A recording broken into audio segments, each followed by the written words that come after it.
Good afternoon, Panther Nation. I'm Sarah Duquesnoy, your Associate Vice President of Alumni Relations, and I'm pleased to welcome you to our Meet the Expert series, where we connect you with the individuals driving innovation and research at Florida International University. Today, we're honored to have with us Erik Salna, the Associate Director for Education and Outreach at FIU's Extreme Events Institute and the International Hurricane Research Center. Erik is a seasoned meteorologist and educator and is involved with the Wall of Wind facility at FIU. This state-of-the-art research center simulates Category 5 hurricane conditions to test building resilience and improve safety standards. The purpose of today's conversation is to inform and prepare our alumni for the upcoming hurricane season, beginning on June 1st. Erik will share critical insights on hurricane science, storm preparedness, and mitigation strategies. His expertise is invaluable as we approach a season that could bring significant challenges to our communities. We encourage you to take notes, ask questions, and share this information with your networks. Thank you for joining us, and without further ado, please welcome Erik Salna. Thank you, Sarah. Thank you very much. You can hear me loud and clear? All right. Well, thank you very much for inviting me here today and have the opportunity to speak to Panther Nation and getting us all ready for this upcoming hurricane season. Time flies, right? And June 1st is now right around the corner. So we're going to focus on information to get us reviewed and prepared for the season. So first of all, there's our social media, if you'd like to follow us. As Sarah said, I'm Associate Director of Education and Outreach at the FIU Extreme Events Institute and the International Hurricane Research Center. So if you'd like to follow what we're up to, there you go. Next slide. All right, I'm going to kick off initially here with a slide of Hurricane Andrew. Many of us who were here, that had a big impact on South Florida. If you were here and you lived through it, you never forgot it. It's part of all of our DNA, and it triggered a lot of things across Southwest Florida as a Category 5, making landfall back in 1992. Next slide. So the legacy, some ways to look at it is, as end result, some positive things. Improved preparedness across South Florida and the state. Emergency management.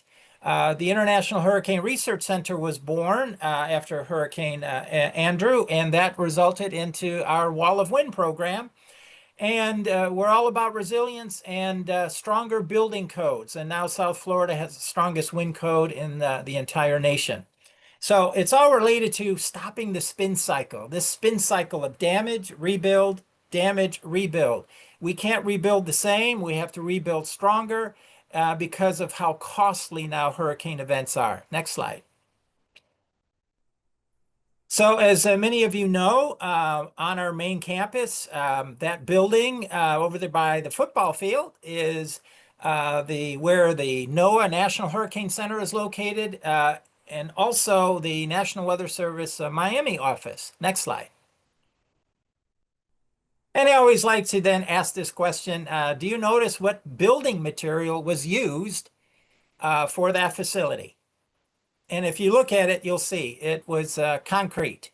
A concrete structure, they need to be resilient to ride out, heaven forbid, a storm coming right off of South Florida because of the incredible responsibility they have to forecast the storm and get us all the vital information we need. Next slide.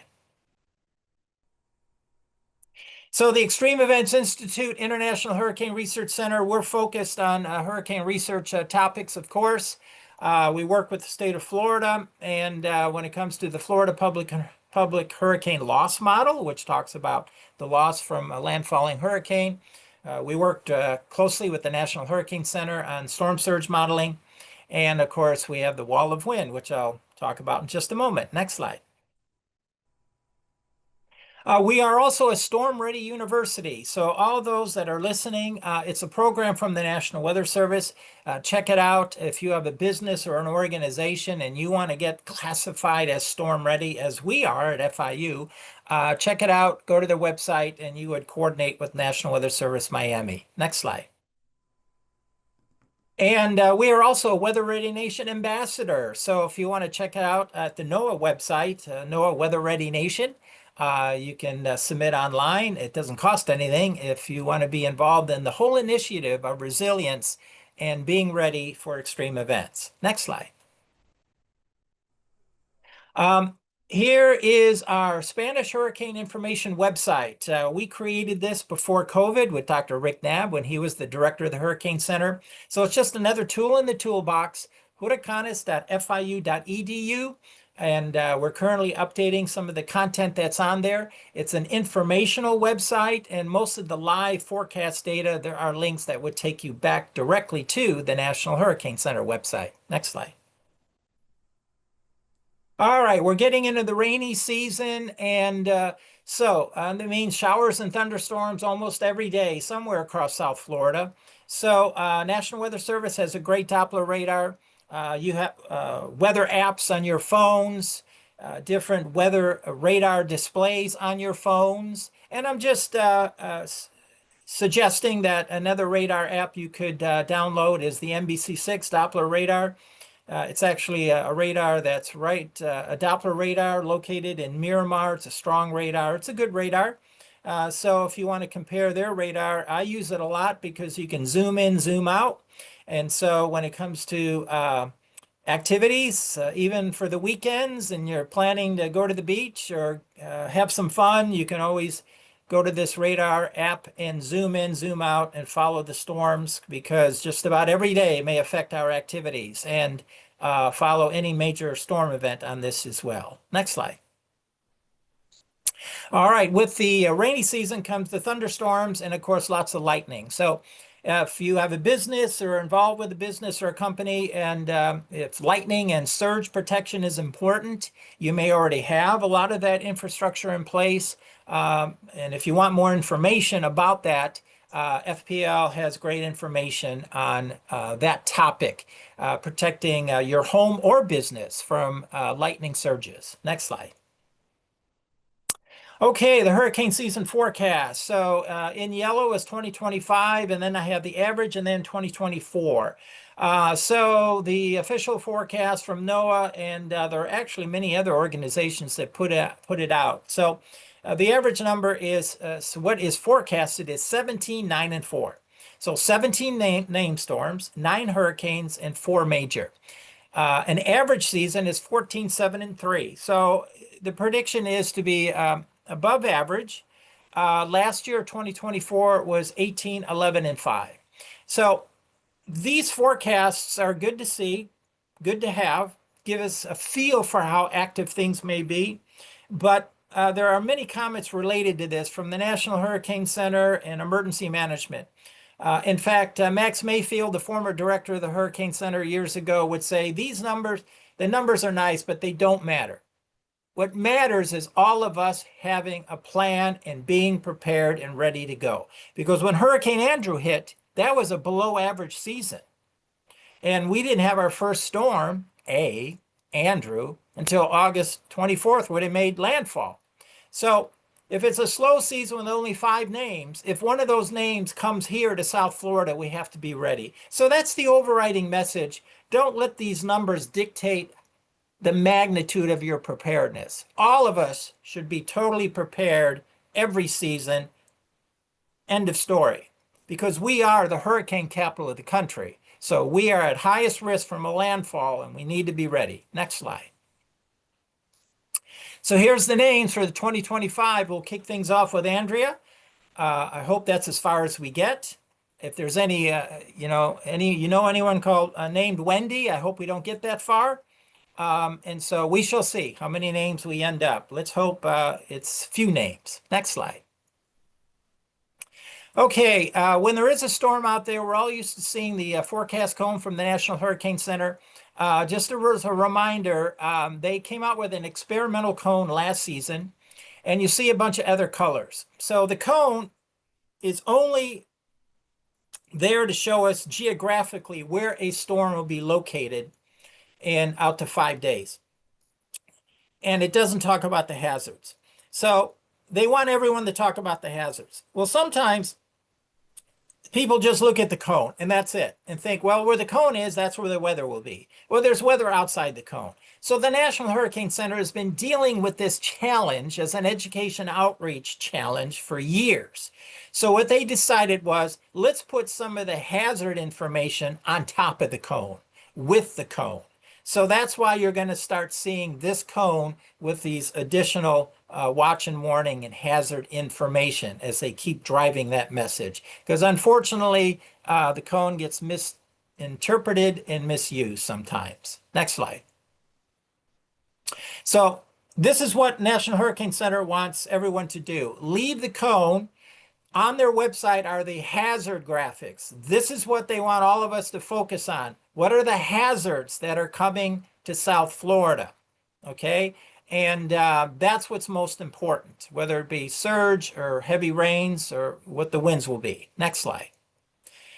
Then also live, if there's a system out there, National Hurricane Center will start providing live stream broadcasts around 11:30 in the morning. So we all know media will be involved, but if you want to check out what NHC is saying, you can jump online on their website at 11:30. Next slide.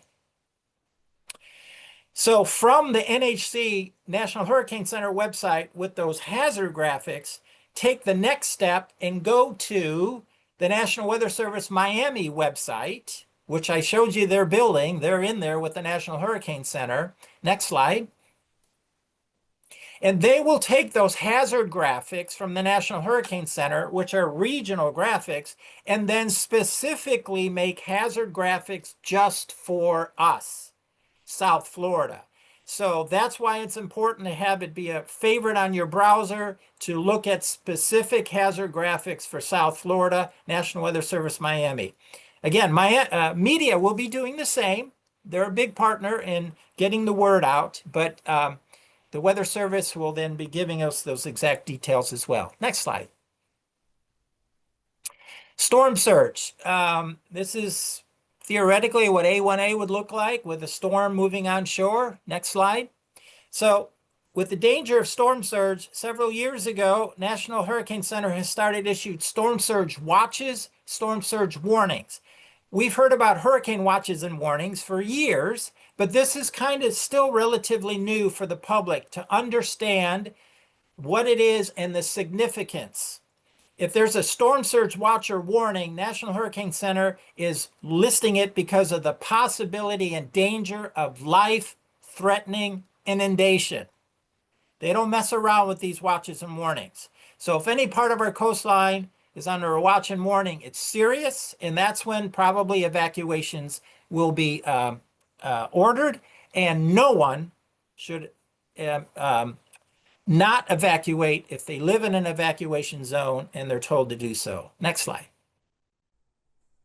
So know your zone for all of us. These maps, there's Miami-Dade, storm surge evacuation zone maps, Broward, Palm Beach County. Every county has these maps, Monroe County. So if you live in Zone A or Zone B or right along the coast, then knowing ahead of time, that's a part of your plan.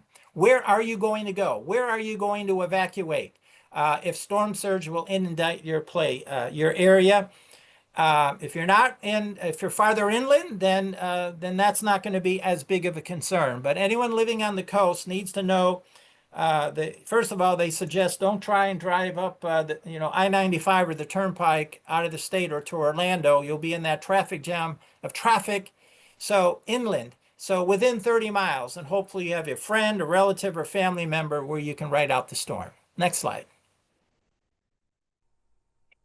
Flooding. We've had major flood events even outside of the hurricane season in the last few years.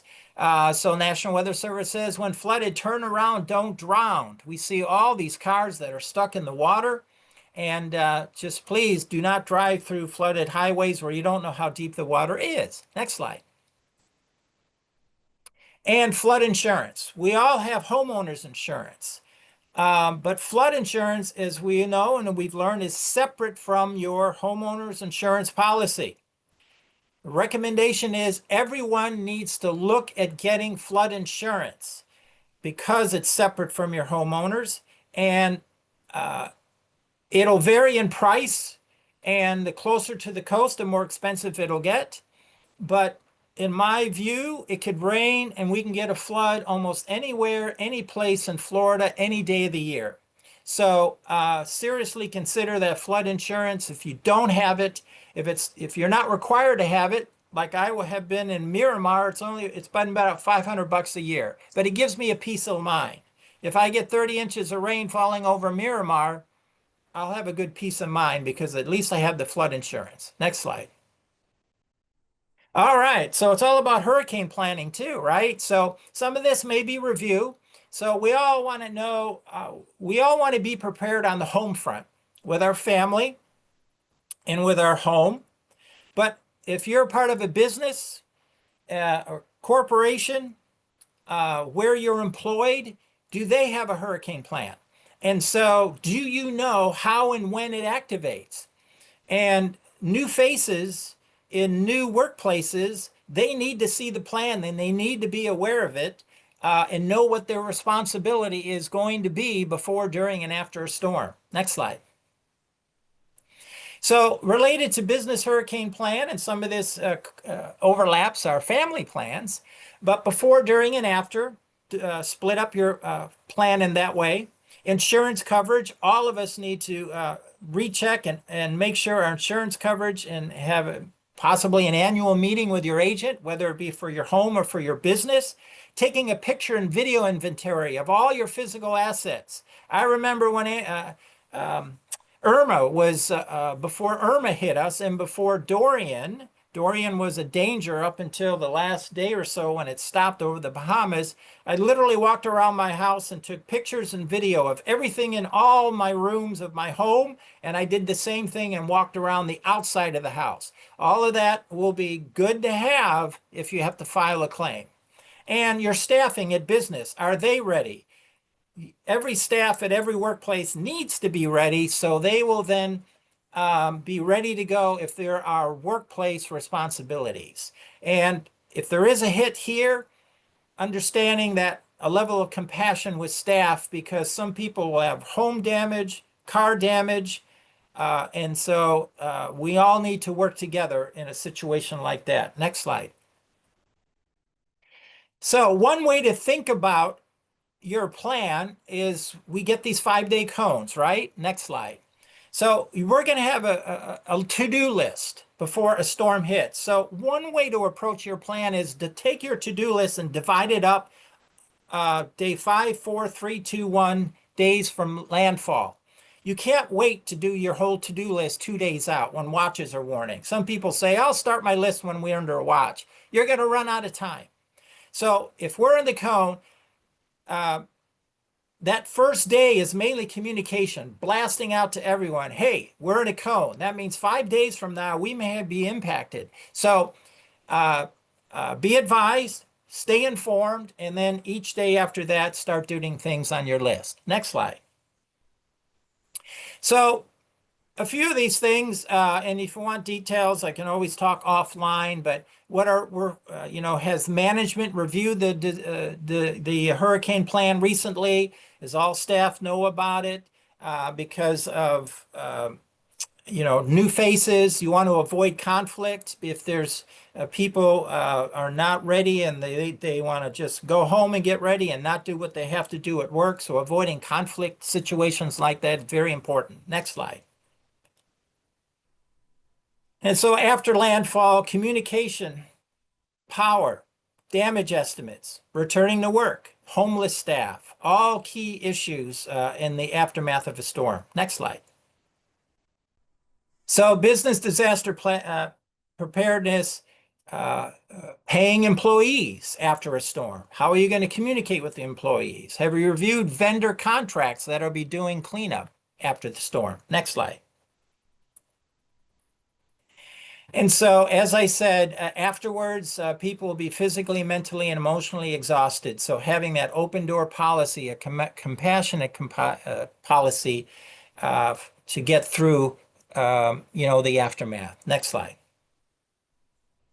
Generator safety is huge. And we all know carbon monoxide is deadly. They have to be run outside. And unfortunately, every hurricane season, there's very sad and tragic stories where some people have run the generator inside the home and it led to their fatality. Next slide. So hurricane items, this now is the time, food, flashlights, batteries, state of Florida, they're still waiting to hear when their 14-day tax-free holiday will be. It hasn't been determined yet, but that'll be coming out soon, and that's also a good time to buy your things that you need. Next slide. All of this content is on the Miami-Dade County Emergency Management website, all of these topics. So wherever you live, go to your county's emergency management, Broward County Emergency Management, Palm Beach County Emergency Management, and then go to your city emergency management. Like I will go to Miramar Emergency Management, right? Or you go to Deerfield Beach Emergency Management or Doral Emergency Management. These will be key websites with information that lets you know what's happening locally. And we have a wonderful emergency management here at FIU. So for the FIU family at FIU, FIU is a great preparedness plan. We get great communication and a great information on our emergency management website. Next slide. CERT, it's involved with emergency management. That's Community Emergency Response Team. That's a way for you to be a neighbor that can help others. So check it out. Next slide. And here's our wall of wind. As we said, we've got 12 huge fans. We can create up to Category 5 hurricane conditions. And we're there to test structures so we can make them stronger and continue to enhance the building codes. Next slide. So this is a video. We're going to, let's go ahead and go to the next slide. At the Wall of Wind website, all those videos are there if you're curious to see them and all the incredible research that we do. But again, it's about strong building codes. And these pictures, next slide, show you that newer buildings built to the newer code will do well. The older buildings do not. Next slide. And because every dollar spent in mitigation saves at least $6 in damage and cleanup. So that's why this is also important. Next slide. And we are still planning a larger, stronger wall of wind going to 200 miles an hour, possibly with a big water wave tank. That's still several years away, but we'll keep the whole FIU community informed on the development of that future facility. Next slide. And these are just some of the artist renditions. Some of this will change in time, but it's going to be a much larger facility than the current wall of wind. Next slide. And it's not just FIU, it's 8 other universities. So it's a huge university team of wind engineers designing that facility. Next slide. And Governor DeSantis did come to our wall of wind, made some announcements that they are doing things to help with the insurance challenges the state of Florida has had, especially with fraud. And so there was some good news out of Tallahassee with regards to how there have been improvements and gains with the insurance challenges in the state of Florida. Next slide. And if you want to mitigate your home and strengthen it, MySafe Florida Home, check it out. Go to their website. I know there's a long waiting list right now, but you could possibly get up to $10,000 for mitigating your home, whether it be shutters, garage doors, or so on. Next slide. And as we go through these pictures, garage doors fail. Next slide. So having a Miami-Dade code-approved fortified garage door like this one, this is my home in Miramar with a Miami-Dade County approved garage door. Next slide. Metal shutters are stronger than plywood shutters, so if you can, go in that direction. Next slide. And don't do this. Tape. We don't want to see any more tape on windows. Tape does nothing. Believe it or not, it's still an education outreach challenge for people to go beyond tape. Next slide. And if a storm is coming, close all your interior doors. Next slide. to all your bedrooms and closets and find your safe room, that interior room away from windows to ride out the storm. Next slide. And coming up this Saturday is our free Hurricane Education Day at the Museum Discovery and Science. Come on out, tell families, friends, neighbors. It's a kid-friendly event. All of these topics will be covered in a very interactive, fun way at the museum. A free day. Everything's free, including the IMAX films. So just wanted to plug that today and spread the word. Next slide. Last year, we had over 8,000 people, so we'll see what happens this year. It's the largest preparedness event in the whole state of Florida. Next slide. And we thank the Florida Division of Emergency Management because of their grant support. It's a free day at the museum. Next slide. And you can take one more step even after the event. We have a 12-part hurricane education series. All of this content is presented in the 12 videos. Next slide. And you can find that not only on our YouTube, but also the museum website. Next slide. All right, Sarah, got through it all, and I thank you very much. And we can then open it up to questions. Yes, thank you so much, Erik, and thank you for taking the time out of your busy schedule to help prepare and inform our Panther Nation. We do have a few questions for you before we let you go. What do you recommend for people who live in apartments or condos where boarding up windows is just not an option? Well, it's a great question, Sarah. Thank you. So a couple of different ways to answer this. So first of all, whatever that lease may be, to have a very healthy, productive conversation with the landlord on what can or cannot be due. This is now the time to review that on the lease. And then knowing whether you can protect or not protect, now that'll help you now decide, do you ride out the storm there or not? Don't use tape on window and door openings, right? Rental insurance is so important. We have homeowners insurance for a home we bought. Well, rental insurance, everyone needs to make sure they have that as well to cover any losses. But reading the fine print in that lease and having that discussion with the landlord is a great first step in deciding on how to move forward with their plan. Great advice, Erik. Finally, how can homeowners in hurricane-prone areas best determine their current risk levels and prioritize retrofitting or upgrades? So another great question. Thank you. So for all of us as homeowners, so first of all, in the beginning of the process, if we're going to be a home buyer, it's having knowledge about what is the hazard that's going to affect that community. And if Florida, we know it can be hurricane and flooding, but for any FIU, community members and alumni that live outside of Florida, if you're going to buy a home, what is the chief hazard? Okay.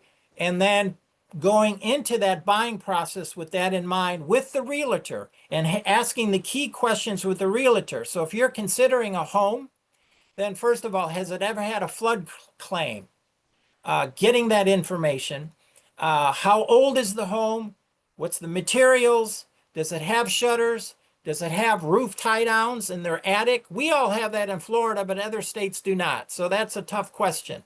And then if it's an older home, retrofitting is that key word. There are ways to retrofit. Retrofit is get shutters, get that new garage door, get a contractor to put more hurricane straps. And so things like that. And retrofitting, if it's a newer home, then it may have some of those features already. But if you do not live in an evacuation zone, you want to ride out the storm in your home as the safe place. But to be a safe place, this whole mitigating process is important. But reality is things do cost money. So sometimes the way I look at it is maybe have a 5-year mitigation plan where 1 year you cover a few windows, the next year you do the garage door, and so on and so forth until eventually you have now mitigated. And if everything does get mitigated, the insurance company will give you a discount on its what you pay per month. Great counsel. Thank you so much. And Erik, thank you and all of your colleagues for the amazing and important work you do at FIU for our community and beyond. And we're grateful for you meeting with us today. And to Panther Nation, stay safe and stay informed this hurricane season. Have a great day. Thank you.